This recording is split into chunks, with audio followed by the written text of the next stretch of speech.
Today I'll be going over the classic physics problem, the bullet and the pendulum. This problem is a staple of any basic physics class because it combines two key concepts of physics. First, it utilizes the conservation of momentum, and finally, it uses the conservation of energy. We'll return to those concepts later.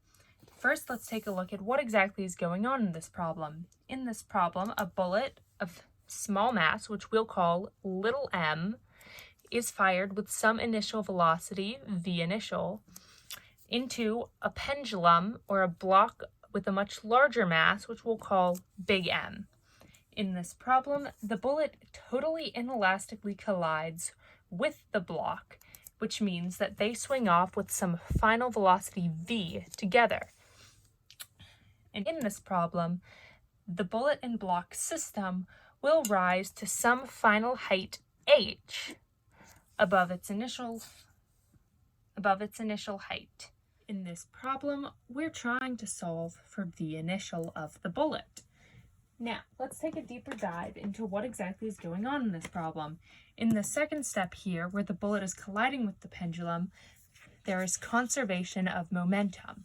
This is the idea that when two or more objects collide, the total sum of their initial masses times velocities is equal to the total sum of their final masses times velocities.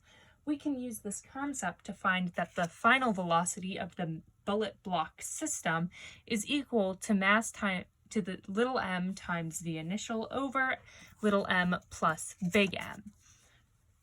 And in the third part of this problem, we can use the conservation of energy. This is the idea that so long as no outside forces are doing work on the system, the total sum of the initial kinetic plus potential energy is equal to the total sum of the final kinetic plus potential energies.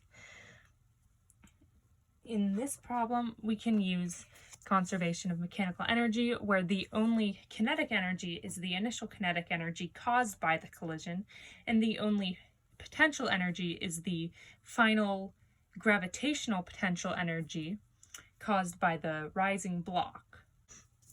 And in the end, we get what looks kind of like a nasty equation, but is actually rather simple when you have numbers to plug it into. This problem is so important for every physics student to see because it combines the two key physics concepts we talked about today in a very simple and visual manner.